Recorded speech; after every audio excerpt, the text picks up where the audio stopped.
मैं एक powerful rich family के वारिस के रूप में 15 साल की उम्र से ही फैमिली बिजनेस संभालने लगा था। 17 साल की उम्र में मैंने फैमिली एंटरप्राइज को 100 बिलियन तक पहुंचा दिया था और 19 साल की उम्र में तो ग्रुप के सबसे कोर बिजनेस को भी कंट्रोल करने लगा था। लेकिन मेरे और मेरे ट्विन भाई के 20वें बर्थडे बैंकेट वाले दिन, जो कि ग्रुप हैंडओवर का दिन भी था, दादाजी ने फैमिली हेड की पहचान वाली पर्पल सैंडलवुड सील उस यूजलेस बड़े भाई को दे दी जो सिर्फ खाना पीना और मौज करना जानता था, और मैं उसे प्राउडली वो सील लेते हुए देख रहा था। वो फेक तरीके से मेरे कंधे पर हाथ रख रहा था और मेरी फियांसे भी शार्मेट हुए उसे टोस्ट कर रही थी। तब मुझे समझ आया कि ये लोग सिर्फ सो कॉल्ड एल्डेस्ट ग्रैंडसन को ही वैल्यू देते हैं। अगर ऐसा है तो मैंने वहीं अनाउंस कर दिया कि मैं इनहेरिटेंस राइट्स छोड़ रहा हूँ और अपने हाथों से बनाई हुई पूरी कोर टीम को लेकर जा रहा हूँ, जो बिल्कुल नॉर्मल है। जी फैमिली के ओल्ड मैंशन के बैंक्वेट हॉल में क्रिस्टल शैंडलियर की रोशनी हर किसी के चेहरे को फेक और ब्लर्ड बना रही थी। आज मेरा और मेरे भाई जी यांग का 20वां बर्थडे था और ग्रुप हैंडओवर का दिन भी था। मुझे बचपन से ही वारिस की तरह ट्रेन किया गया था। सभी को लगता था कि आज रात दादाजी फैमिली हेड की पोजीशन मुझे देंगे। मैं वाइन ग्लास पकड़े हुए प्रॉपर स्माइल के साथ सबकी विशेष एक्सेप्ट कर रहा था। स्टेज पर फोर्थ आंट ओपनिंग स्पीच दे रही थी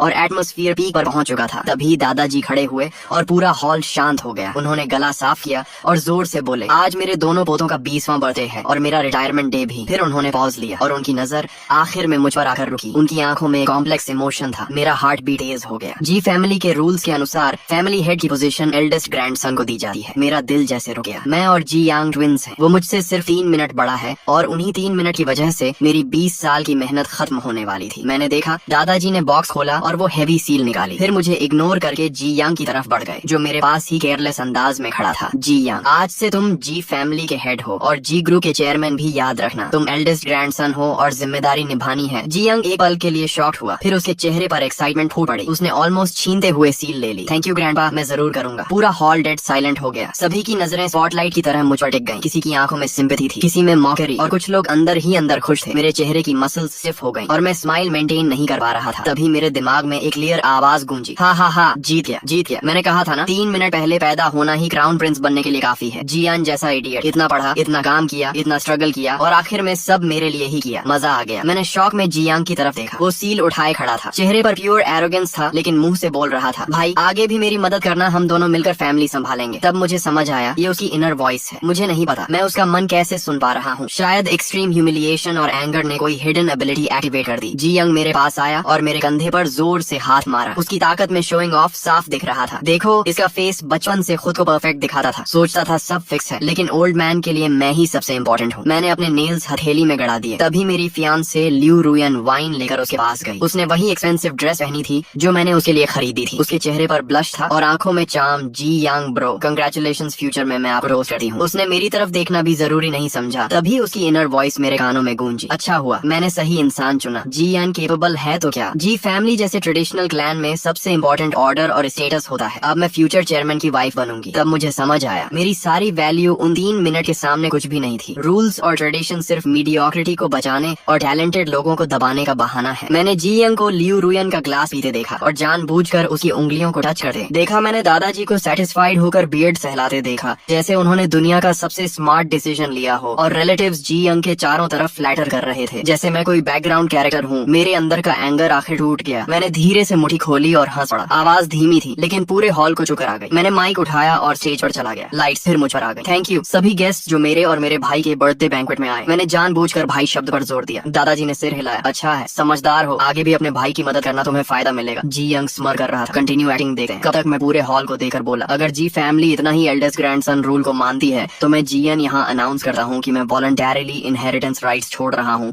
और जी ग्रुप से क्लीन एग्जिट ले रहा हूँ। पूरा हॉल शॉक में जम गया। दादाजी गुस्से में खड़े हुए, तुम क्या कह रहे हो। लेकिन मैंने उन्हें इग्नोर किया और आगे बोला, लॉन्च प्रोजेक्ट जिसे मैंने पर्सनली बनाया और लीड किया, उसके सारे डेटा, क्लाइंट रिसोर्सेज और अगले 3 साल की प्लानिंग मेरी पर्सनल इंटेलेक्चुअल प्रॉपर्टी है, इसलिए पूरी कोर टीम मेरे साथ जाएगी। इतना कहकर मैंने माइक फेंका और बाहर निकल गया। जी यंग के पास से गुजरते हुए मैंने उसकी पैनिक वॉइस सुनी, क्या वो टीम लेकर जा रहा है। लॉन्च प्रोजेक्ट क्या है, ये तो कंपनी प्रोजेक्ट था नहीं, उसे जाने नहीं दे सका। वो मुझे रोकना चाहता था, लेकिन मैंने बस कोल्ड नजर से कहा, फैमिली हेड प्लीज बिहेव। मेरे पीछे हॉल के दूसरे कोने में मेरा असिस्टेंट लिंजो खड़ा हुआ। उसने कोट उठाया और काल्मली बोला, जी बॉस जा चुके हैं, हम यहाँ क्या कर रहे हैं, सामान पैक करो, कल नए ऑफिस में रिपोर्ट करना है। तभी 2 टेबल्स पर बैठे 20 से ज्यादा लोग तुरंत खड़े हो गए। ये टेक्निकल, मार्केटिंग और प्रोजेक्ट डिपार्टमेंट्स के सारे कोर मेंबर्स थे और बिना पीछे देखे मेरे पीछे चल दिए। पूरा हॉल फिर डेड साइलेंट हो गया। सिर्फ जी यंग के हाथ में सील और दादाजी का डार्क चेहरा बचा। मैं मेंशन से बाहर आया। ठंडी हवा ने अंदर की सफोकेटिंग परफ्यूम स्मेल हटा दी। लिंजो ने कोट पहनाया। जी बॉस कार रेडी है। मैं बैक सीट में बैठ गया। बाकी कोर मेंबर्स भी दूसरी कार्स में बैठ गए। किसी ने कुछ नहीं पूछा क्योंकि ये लोग मैंने खुद रिक्रूट किए थे। हमने साथ में काउंटलेस स्लीपलेस नाइट्स बिताई थी और इम्पॉसिबल प्रोजेक्ट्स कंप्लीट किए थे। हमारा trust normal boss employ relation से कहीं ज्यादा था। कार रिच एरिया से बाहर निकल रही थी। मैं रियर व्यू मिरर में मैंशन को छोटा होते देख रहा था। तभी फोन वाइब्रेट हुआ। ग्रैंडपा का कॉल था। मैंने तुरंत कट करके ब्लॉक कर दिया। फिर जी यंग का कॉल आया। जी यंग पागल हो गया है क्या? तुरंत वापस आ। जी फैमिली हेड अपनी लैंग्वेज संभालो। अब हम भाई नहीं सिर्फ बिजनेस राइवल्स हैं। राइवल्स तुम मेरे सामने क्या हो? जो कुछ भी पहनते हो और खर्च करते हो सब जी फैमिली का है। मैंने तुम्हारे सारे कार्ड्स बंद करवा दिए। अब अपनी टीम को कैसे खिलाओगे? थैंक्स रिमाइंडर, लेकिन मेरी ओन अर्निंग्स और इन्वेस्टमेंट्स मुझे नई शुरुआत के लिए काफी हैं। इतना कहकर मैंने कॉल काट दिया। जी यंग नहीं जानता था कि मैं 18 साल की उम्र से सीक्रेटली इन्वेस्टमेंट कर रहा था और मेरे पास ऑलरेडी स्ट्रॉन्ग स्टार्टअप फंड था। मैं कभी पूरी उम्मीद किसी और पर नहीं रखता था, चाहे वो फैमिली ही क्यों न हो। और आज साबित हो गया मैं सही था। तभी ल्यू रुयान का भी कॉल आया। जियान प्लीज इम्पल्सिव मत बनो। ग्रैंडपा बूढ़े हैं, तुम वापस आकर अपोलोजाइज कर दो। अभी भी सब ठीक हो सकता है, मैंने कोल्ड आवाज में कहा। जब तुम जी यंग को टोस्ट कर रही थी तब तुम्हें ये सब याद नहीं आया होगा। वो एक पल के लिए चुप हो गई, फिर बोली मैं एटमॉस्फेयर काल्म करने की कोशिश कर रही थी। तुम जानते हो मैं सिर्फ तुमसे प्यार करती हूँ। मैंने हंसते हुए कहा अब तुम अपना प्यार नए फैमिली हेड को दे सकती हो। हमारे बीच सब खत्म हो चुका है। मैंने उसका नंबर भी ब्लैकलिस्ट कर दिया। दुनिया आखिर शांत हो गई। तभी लिंजो ने आगे से टैबलेट पकड़ाया। जी बॉस, ये हमारी टीम द्वारा ओवरनाइट तैयार किया गया लॉन्च प्रोजेक्ट का फ्यूचर प्लान और न्यू कंपनी रजिस्ट्रेशन प्रोसेस है, आप देख लीजिए। मैंने टैबलेट लिया। ऊपर लिखा था कंपनी नेम न्यू स्टार्टअप। मेरी ठंडी पड़ चुकी आंखों में फिर से एक स्पार्क लौट आया और मैंने धीरे से कहा हाँ यही होगा हमारा नया बिगिनिंग। अगले ही दिन पूरा बिजनेस सर्कल हिल गया। जी फैमिली के जीनियस सेकंड ग्रैंडसन जीएन के ग्रुप छोड़ने की खबर वाइल्ड फायर की तरह फैल गई। काउंटलेस मीडिया कंपनीज और बिजनेस फोरम्स पर इसी की चर्चा होने लगी। कुछ लोग बोले मैं इम्पल्सिव हूँ, कुछ ने कहा मैं एरोगेंट हूँ, लेकिन इंडस्ट्री के असली लोग जानते थे कि लॉन्च प्रोजेक्ट और कोर टीम का असली दिमाग कौन था। उसी दोपहर न्यू स्टार्टअप ऑफिशियली रजिस्टर हो गई और हमने एक छोटे लेकिन हाई टेक ऑफिस में काम शुरू कर दिया। दूसरी तरफ जी ग्रुप के अंदर केओस शुरू हो चुका था क्योंकि जिन प्रोजेक्ट्स पर कंपनी की फ्यूचर ग्रोथ डिपेंड थी उनके सारे की सिस्टम्स और प्लानिंग मेरे कंट्रोल में थे। जी यंग पहली बार समझ रहा था कि फैमिली सील लेना और एम्पायर चलाना दोनों अलग चीजें हैं। हमने अपने कोर प्रोडक्ट यानी एक बिल्कुल नए स्मार्ट होम कंट्रोल सिस्टम को ऑप्टिमाइज और अपग्रेड करना शुरू किया और उसे मार्केट में जल्दी लॉन्च करने की तैयारी करने लगे। ये वही प्रोडक्ट था जो पहले जी ग्रुप का अगले हाफ ईयर का सबसे बड़ा प्रोजेक्ट था, लेकिन अब यही हमारी शिंची टेक का पहला बड़ा हथियार बनने वाला था। दूसरी तरफ जी ग्रुप पूरी तरह केओस में बदल चुका था। जी यांग ने हाई सैलरी देकर जिन सो कॉल्ड एक्सपर्ट्स को हायर किया था वो चीहांग प्रोजेक्ट के छोड़े हुए हाफ फिनिश कोड को देकर बिल्कुल हेल्पलेस हो गए। मीटिंग में वो जी यांग के सामने बड़ी बड़ी बातें करने लगे। मेरी राय में प्रीवियस टीम का कोड स्ट्रक्चर पूरा गार्बेज है, अनरियलिस्टिक है और इसमें कोई कमर्शियल वैल्यू नहीं है। हाँ, इसकी बॉटम लॉजिक में ही प्रॉब्लम है। हम रिकमेंड करते हैं कि इसे पूरी तरह फिर से बनाया जाए। मैं अंदर से मिली रिकॉर्डिंग सुनकर हंस पड़ा। उन्हें कोड समझ नहीं आया तो उसे गार्बेज बोल दिया और जी यांग जैसे फूल ने उनकी बात पर भरोसा भी कर लिया। उसकी इनर वॉइस गूंज रही थी तो एनिमी ने इतनी मेहनत करके बस ऐसा गार्बेज बनाया था और मैं उसे ट्रेजर समझ रहा था। ठीक है, सब तोड़कर फिर से शुरू करो, मैं उन्हें दिखाऊंगा असली जीनियस कौन है। फिर जी यांग ने तुरंत साइन करके नई टीम का प्रपोजल अप्रूव कर दिया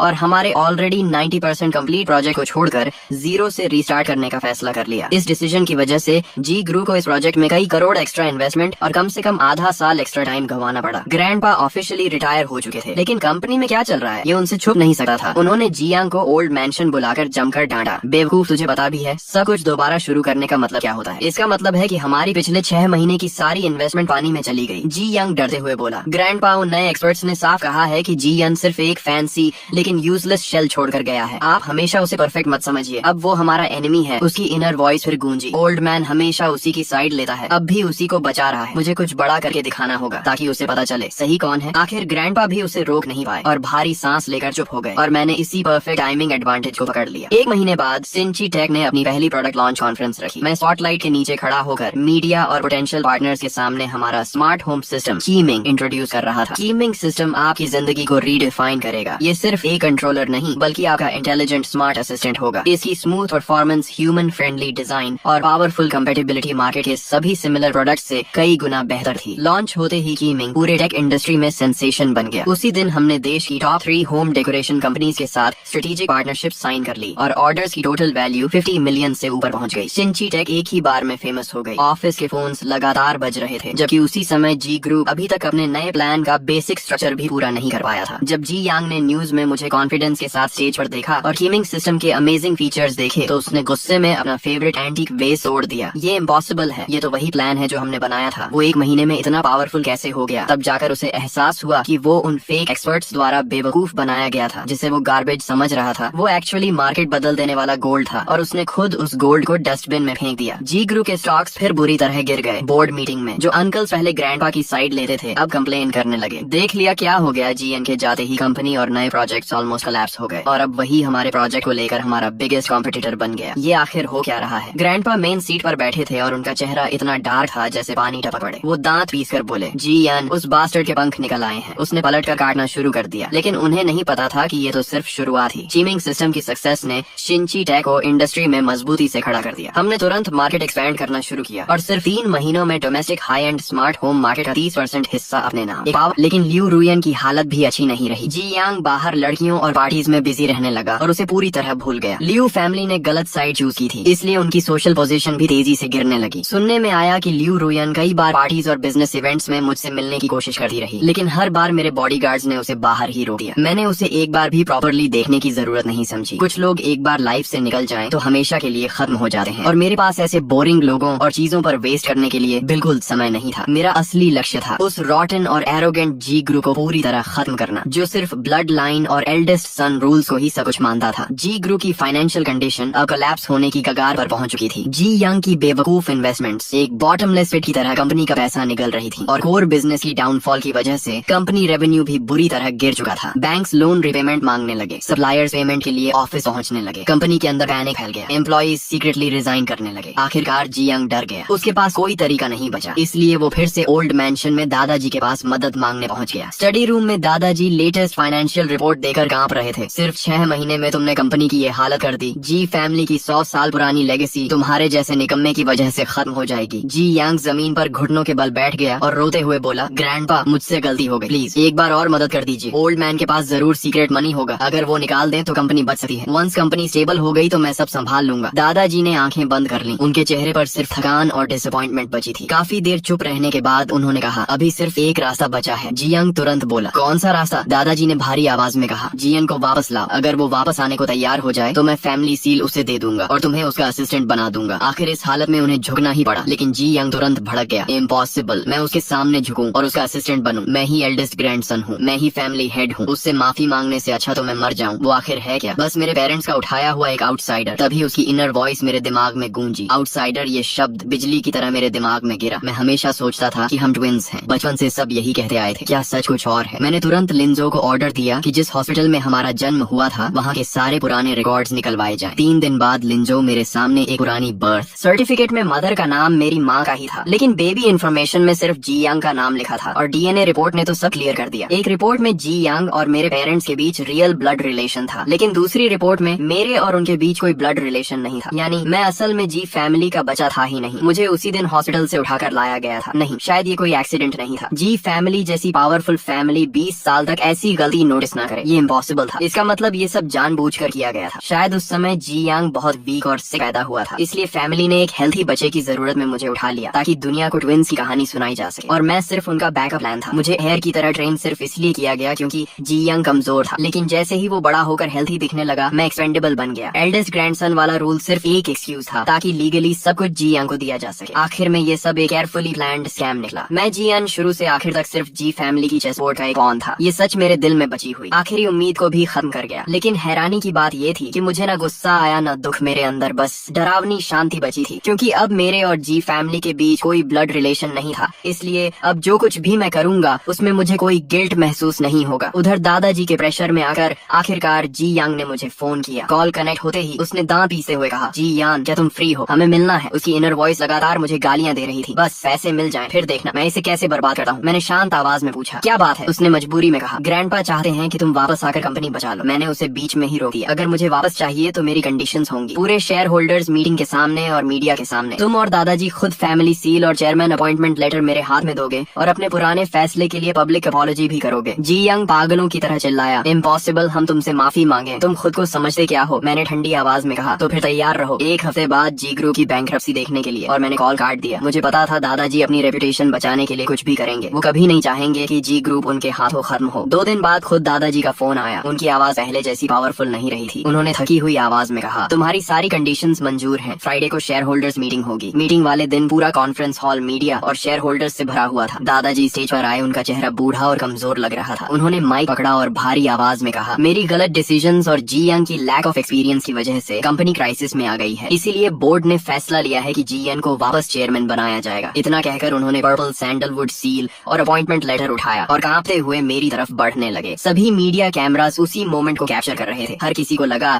कि ये रिकंसिलिएशन और पावर ट्रांसफर का मोमेंट है, लेकिन तभी मैंने उन्हें रोक दिया। सब लोग शॉक होकर मेरी तरफ देखने लगे। मैंने अपने ब्रीफ केस से डॉक्यूमेंट्स निकाले और लिन जो को कहा कि सब शेयर होल्डर्स और रिपोर्टर्स में बांट दें। फिर मैंने माइक उठाकर कहा, चेयरमैन पोजीशन एक्सेप्ट करने से पहले मैं चाहता हूँ कि आप लोग पहले ये डॉक्यूमेंट्स देख लें। दादाजी और जी यंग ने जैसे ही पेपर्स देखे, दोनों के चेहरे सफेद पड़ गए, क्योंकि उन पेपर्स पर लिखा था डीएनए टेस्ट रिपोर्ट। दादाजी के अंदर पैनिक फूट पड़ा। उसे ये कैसे पता चला? ये सीक्रेट तो सिर्फ मुझे और उसके पेरेंट्स को पता था, जबकि जी यंग कंफ्यूज्ड और डरा हुआ था। मैंने उन्हें रिएक्ट करने का मौका दिए, बिना माइक उठाया और कहा, आज मैं एक 20 साल पुराना सच बताने जा रहा हूँ। मैं जी फैमिली का असली बच्चा नहीं हूँ। मेरे हाथ में जो डीएनए रिपोर्ट है वो साबित करती है कि मेरा और उन लोगों का कोई ब्लड रिलेशन नहीं है। और दूसरी तरफ हॉस्पिटल रिकॉर्ड्स बताते हैं कि उस दिन जी फैमिली में सिर्फ एक ही बच्चा पैदा हुआ था। जी यंग पूरा हॉल शॉक में डूब गया। शेयर होल्डर्स और रिपोर्टर्स सब स्टन्ड रह गए। दादाजी कांपते हुए बोले, झूठ, ये सब झूठ है। मैंने उनकी तरफ देखकर कहा, क्या सच में झूठ है? 20 साल पहले जी यंग कमजोर पैदा हुआ था और आपको डर था कि अगर वो मर गया तो जी फैमिली खत्म हो जाएगी, इसलिए आपने हॉस्पिटल से एक हेल्थी बच्चा उठाकर ट्विंस की फेक कहानी बना दी और वो बच्चा मैं था। मुझे एयर की तरह सिर्फ इसलिए ट्रेन किया गया ताकि जरूरत पड़ने पर मैं जी यंग का रिप्लेसमेंट बन सकूं। मैंने दिन रात मेहनत ही कंपनी को टॉप पर पहुंचाया, सिर्फ इसलिए ताकि आपको लगे कि आपका बॉन अभी यूजफुल है। लेकिन जैसे ही जी यंग हेल्थी हुआ, आपने मुझे एक बेकार चीज की तरह फेंक दिया। क्या आपको लगा मैं फिर भी एक लॉयल डॉग की तरह वापस आकर आपकी कंपनी बचाऊंगा? मेरी हर बात दादाजी के दिल पर चाकू की तरह लग रही थी। उनका चेहरा लाल से बैंगनी पड़ गया और अचानक उन्होंने अपना सीना पकड़ा और पीछे गिर पड़े। जी यंग चीखते हुए उनकी तरफ भागा। पूरा कॉन्फ्रेंस हॉल कियास में बदल गया। रिपोर्टर्स लाइव कवरेज करने लगे। शेयर होल्डर्स पैनिक में एक दूसरे से बात करने लगे, लेकिन मैं बस कोल्ड एक्सप्रेशन के साथ ये सब देखा रहा। फिर मैं धीरे से खड़ा हुआ, अपना सूट ठीक किया और बाकी शॉक शेयर होल्डर्स की तरफ देखकर बोला, डरने की जरूरत नहीं है, ये सिर्फ एक फैमिली स्कैम था। मैं यहाँ इस रॉटन कंपनी को संभालने नहीं आया था, बल्कि इसे खत्म होते देखने आया था, क्योंकि आज के बाद जी ग्रुप का नाम सिर्फ हिस्ट्री बुक्स में बचेगा। 0.1% के ओरिजिनल शेयर्स। ये शर्त सामने आते ही पूरा हॉल हिल गया। एक ऐसी कंपनी के शेयर्स जिन पर करोड़ों का कर्ज था और जो लगभग खत्म होने की कगार पर थी, उन्हें एक्सचेंज किया जा रहा था एक ऐसी नई टेक कंपनी के ओरिजिनल शेयर्स से, जिसकी वैल्यूएशन ऑलरेडी 30 बिलियन से ऊपर पहुंच चुकी थी और जो अभी भी रॉकेट की तरह ग्रो कर रही थी। ये कोई नॉर्मल एक्विजिशन नहीं था, ये तो खुली हुई दौलत बांटा था। अभी कुछ देर पहले तक गुस्से में भड़क रहे शेयर होल्डर वांग भी वहीं जम गए। टेक ओवर एग्रीमेंट पकड़े हुए उनके हाथ हल्के हल्के कांपने लगे। आखिर वो सब बिजनेसमैन थे और इस दुनिया में कोई भी पैसे के खिलाफ नहीं जाता। जी ग्रुप की हालत क्या थी, ये उनसे बेहतर कोई नहीं जानता था। कंपनी का बैंकरप्ट होना अब बस वक्त की बात थी और मेरा सामने आना ऐसा था जैसे किसी गहरी खाई के किनारे खड़े लोगों को अचानक नोआज आर्क पर चढ़ने का आखिरी मौका मिल गया हो।